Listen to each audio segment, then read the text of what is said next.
Shalom, Yahshua, Shalom. First and foremost, I want to give all praise, honor, and glory to the Most High Yahweh. I do so in the name of His only begotten Son, Yahweh Shai. Double honors to the apostles and the elders of Yasharallah. Call Haloyim Yahweh Bahashem Yahweh Shai Bahashem Harakah Kodash for blessing our elders with the spirit of truth so that we may know. Shout out to the Akim and the Akwaf that's keeping the faith in the work. Y'all keep at it. It's your brother Abaya coming at you with more precepts. It's the book of Psalms, chapter 64, in verse 1. It says, "To the chief musician, a psalm of David, hear my voice, O power, and my prayer, preserve my life from fear of the enemy. Hide me from the secret counsel of the wicked, from the insurrection of the workers of iniquity, who whet their tongue like a sword and bend their bows to shoot their arrows, even bitter words, that they may shoot in secret at the perfect. Suddenly do they shoot at him and fear not. They encourage themselves in an evil matter. They commune of laying snares privily. They say, who shall see them? They search out iniquities. They accomplish a diligent search. Both the inward thought of every one of them and the heart is deep." All right. So I was watching this World Economic Forum video of basically a CEO sit down, and they were speaking about the fourth industrial revolution. If you don't know, it's basically three industrial revolutions, but you can include what's about to be spoken in this video in that. So it's a fourth. The first one is coal, right? The second is gas. The third is electronics and nuclear. And the fourth is digital or internet and renewable energy. Right. So with each industrial revolution, the world changes in a major way. Right. So the first industrial revolution was with coal, introduced the steam engine. Right. And of course you had cash. Right. You had, coins and dollars. The second introduced the gas engine. Right. And,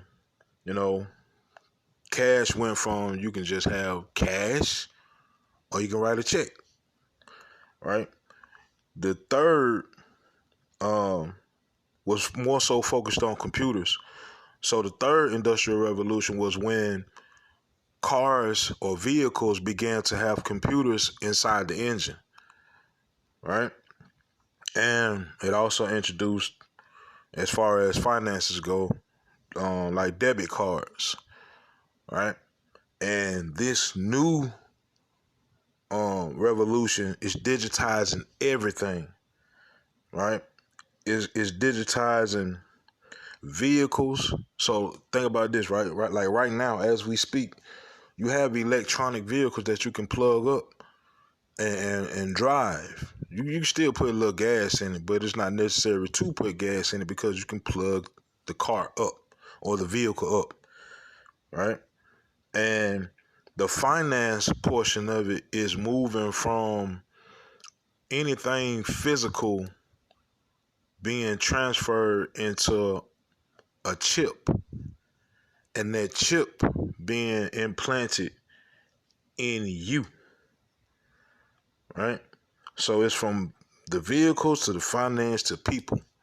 So the digitization of all things, right? And like I said, they had a sit down about this. And like I said, like we just read in the book of Psalms, this ain't nothing but the wicked plotting, man, for real, for real.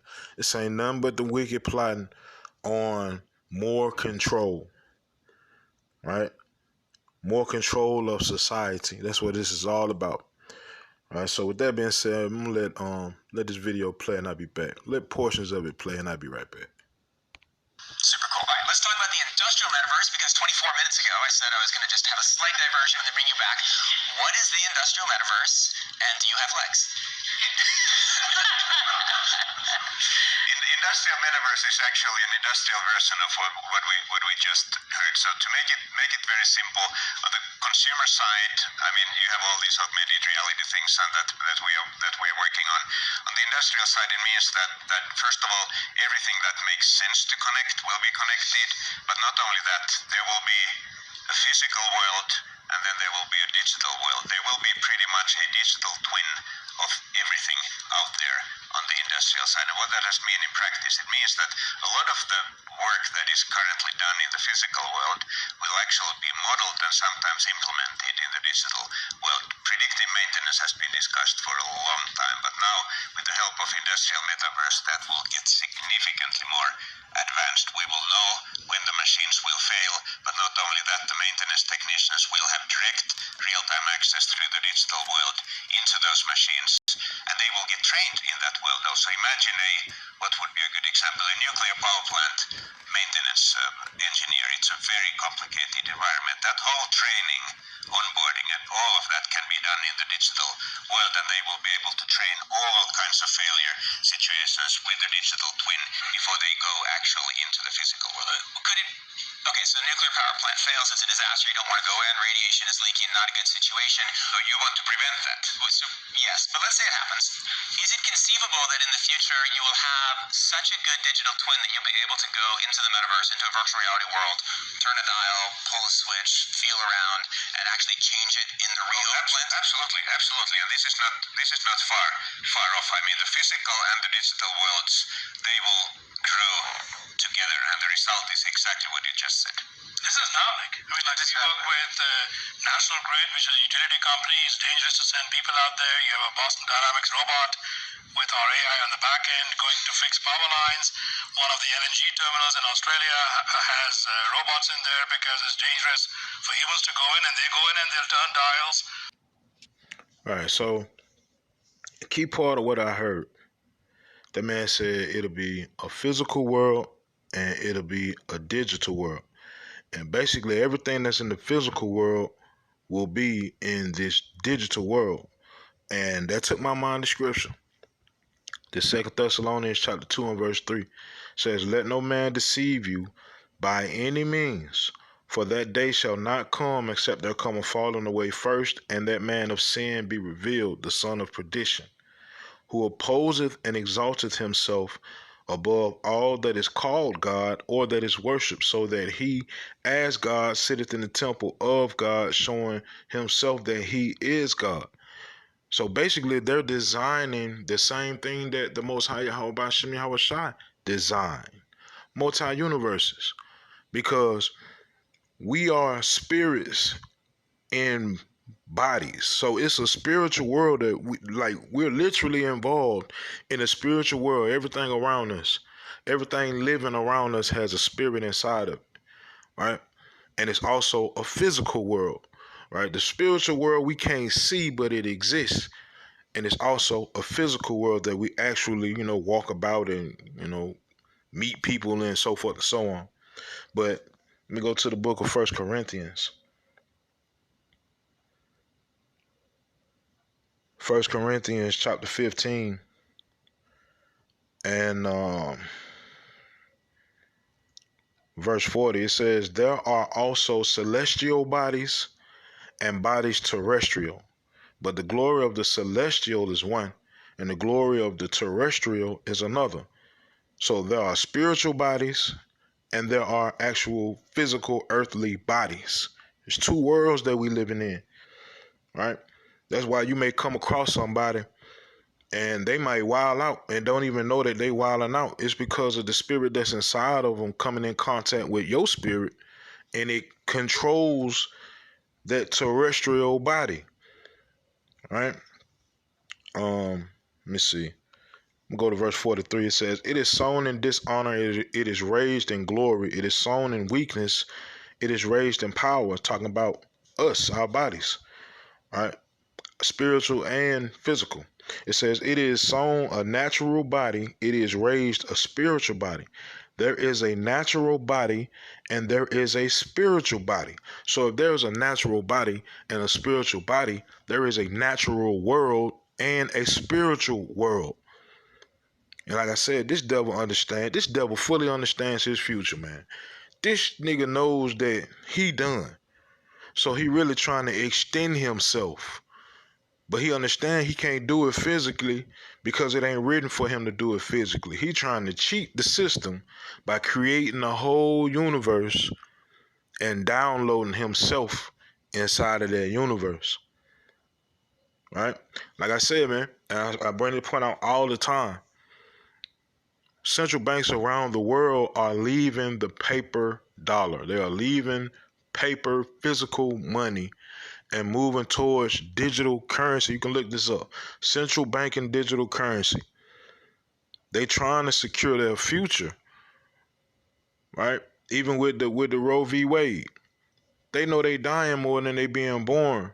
So they really trying to hold on to their kingdom. They really scrapping to hold on to their kingdom because it's really falling apart. Like I said, I bring the point out all the time. I made several videos on it. All of the end time prophecies are happening right now as we speak at the same time. They know that. Right? So, this day last hoorah, but at the end of the day, they're not going to make it because it's not of the Most High. We go back to 2 Thessalonians chapter 2 and verse 8.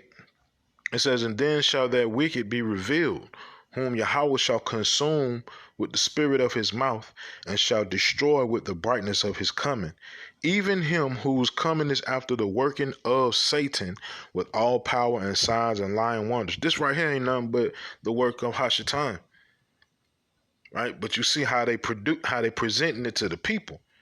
They presenting those smiles and everybody ooh and on at this, man. It speak about that in scripture, man.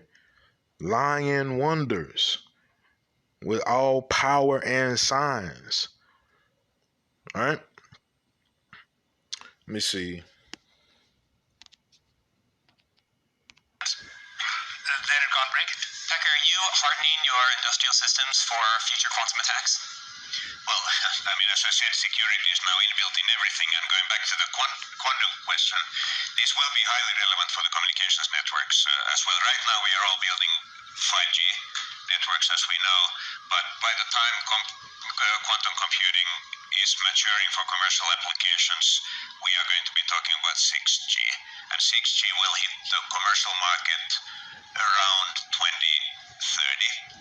And as I said earlier, we're going to have a digital twin of everything, and that's going to require massive computational resources, including over-the-air interface. It's a significant computing challenge to be able to transmit all those bits that the industrial metaverse will need over the air. We are going to need at least 100 times, if not 1,000 times faster networks over the air. So their quantum computing definitely may play a significant role already in the 6G era. The question will be that there's going to be a lot of distributed computing in 6G, small cloud servers here and there, and a lot of intelligence in the radio stations and radio base stations and so on, that will quantum computing scale to decentralized applications as well? Or counter argument, will it be relevant only for massive centralized data centers? All right, so if you notice, they keep using the term decentralized, and the definition of decentralized is basically the dispersion or distribution of functions and powers, right? A decentralization of powers, specifically government. So if they keep saying decentralized, that must mean that right now it is centralized by some entity, and these individuals feel as though, or they pushing the narrative of, once they accomplish certain tasks and goals, that the power will then be dispersed. All right. Now, of course, it's not going to be dispersed on our level because we low. So they must be speaking about the individuals that are really running this place, and that takes me to Revelation chapter 13 and verse 14. says, and deceiveth them that dwell on the earth by the means of those miracles. Once again, got the people in awe and looking at this man speak about quantum computers and the fourth industrial revolution. All right, it says, let me read that again. And deceiveth them that dwell on the earth by the means of those miracles which he had power to do in the sight of the beast, saying to them that dwell on the earth that they should make an image to the beast, which had the womb by a sword and did live. That's speaking about Rome. Rome fell, right? It was wounded, but another form of Rome rose up, which is the daughter of Babylon, which is where we are now, right? The whole government system is based off of Rome. It's a Rome identity, right? The whole idea of a Senate house, the whole idea of a president, that comes from Rome, right? Prior to presidents and senates, you had kings and councilmen, right? But the idea of a president and a Senate system, right, or a Senate house rather, comes from Rome. You can go to the major cities and in every state in the daughter of Babylon, and they have Roman themed buildings, right? This ain't nothing but Rome, right? The centurions that occupied the streets in Rome. You can equate that to the police force, right? The actual army and navy that Rome had. It's the same. It's a mirror image, man. All right. Verse 15. And he had power to give life unto the image of the beast. When it says image, right? That word image is icon, right? I believe it's icon. It's either icon or iconi, right? And basically what it means is a representation morally of a thing. And this particular thing that's being represented is a beast. Low level morally is low level. It does what it wants to do. It has no boundaries, right? It eats and eats and eats and eats and destroys and devours. So it's speaking about a system. And it says, I'm gonna read this again. Revelation 13, I'm going to go to 14. And deceiveth them that dwell on the earth by the means of those miracles which he had power to do in the sight of the beast, saying to them that dwell on the earth that they should make an image to the beast. They are making an image to the beast. That's what we're seeing in this video. Which had the womb by a sword and did live. And he had power to give life unto the image of the beast. That image is coming to life. That digital image, that image of total control is literally coming to life before our eyes. It says that the image of the beast should both speak, right? We seeing it speak. This man talking about, you're gonna hear what he's talking about. We ain't even got to the real deal part yet, but is speaking. Believe that, right? And it says, and cause that as many as would not worship the image of the beast should be killed. So when it means what it says to worship the beast and its image, it means to fully trust in this individual that's giving you this information inside this World Economic Forum video, and the people that are with him. When they tell you that, they thinking about doing this, that, and the third, and you in ooh and ah at this thing, and you can't wait till it comes because it excites you to be in a world like that, you're worshiping the beast and its image. You are wanting this place to continue on, and not just continue on, but grow into the full image that it wants to be. That's what it means when it says worship the beast and his image. If you are doing both of those things, when they introduce the mark, you gonna take it. What's gonna stop you? You are already fully invested. All right? So, Salat, 1 second. Now, it's a woman in the crowd that's gonna ask a question, and I want you to hear this response. We're going to move from this form factor to something that's on your face, glasses, and when computing is all on the edge. All right, 50 seconds. Who wants to answer quickly? I think it will go. It will, first of all, it will definitely happen. I was talking about 6G earlier, which is around 2030. I would say that by then, definitely the smartphone as we know it today will not anymore be the usual kind of the most common interface. Wow. Many of these things will be built directly into our body. The question was, when will the evolution of the smartphone happen? And what will it look like? And he said by 2030, the smartphone is gonna be in you. You're gonna be the smartphone. This ain't no conspiracy theory that speak. This is the World Economic Forum. And they speaking about strategic outlook on the digital economy. And they're basically going over the fourth industrial revolution. That man just said, right, out of his own mouth, by 2030, what year is it now? It's 2022. By 2030, the smartphone is going to be in you. So that means that they are going to introduce something, some form of technology that will interface with the human body.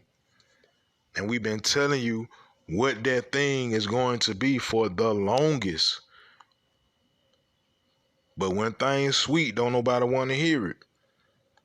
When everything look like it's still the same old same, and you just gotta go chase the bag, don't nobody want to hear it until it's too late when it's in your face, and now you gotta get this or get down.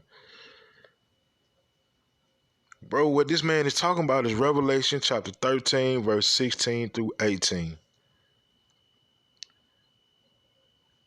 All right? They been planning this. They been plotting on this. Check this out. The lady from, matter of fact, let me let this play. And one of the important statements we've, I think, made at our most recent developers conference is that we believe that one of the big advantages of augmented reality is actually solving problems here on Earth, and it will be things like having glasses and being able to translate as you speak. Having glasses and being able to translate as you speak. What that sound like? Don't that sound like Tony Stark and the Avengers with the glasses on, controlling robots? I know it sounds funny, huh, man? That man broke out and said the Avengers. Okay. Where did you first see a flip phone? Where did you first see an Apple smartwatch? Bro, you saw it on TV in the 60s. You saw it on Captain Kirk, bro. That's the first time anybody saw a flip phone, a flip cell phone, and a smartwatch where you can communicate with another person via a watch on your wrist. You can communicate with another person via a phone that you flip, bro. You first saw it on TV.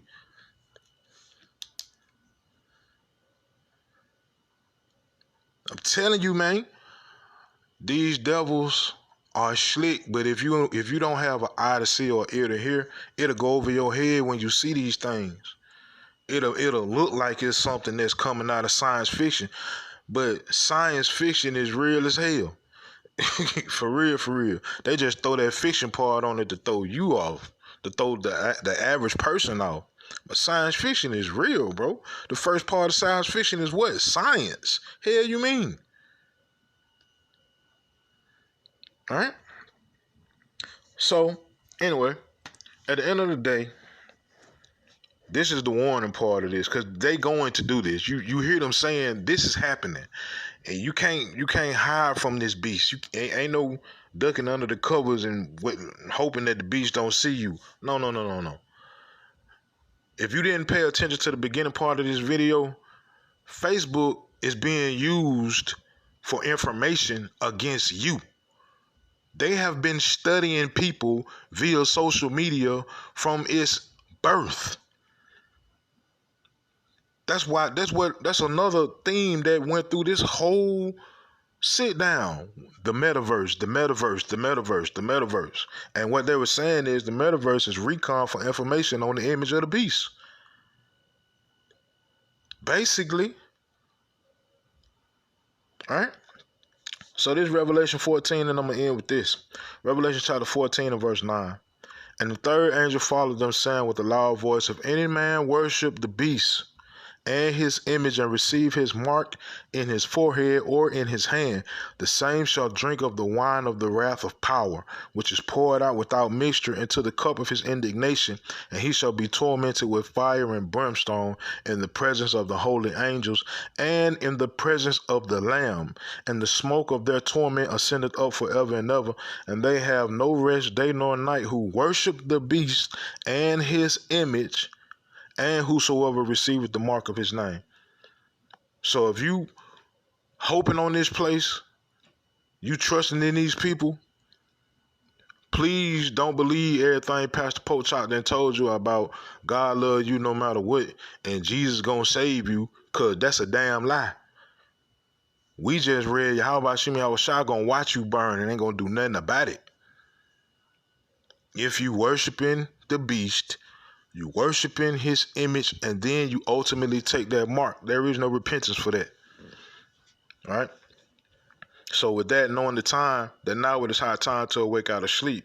For now is our salvation nearer than we believed. Yahweh Shem Yahushua Ratazah, these precepts in this video were edifying. Call Haloyim Yahweh Bahashem Yahushai Bahashem Harakah Kodash Shalom Yashalom.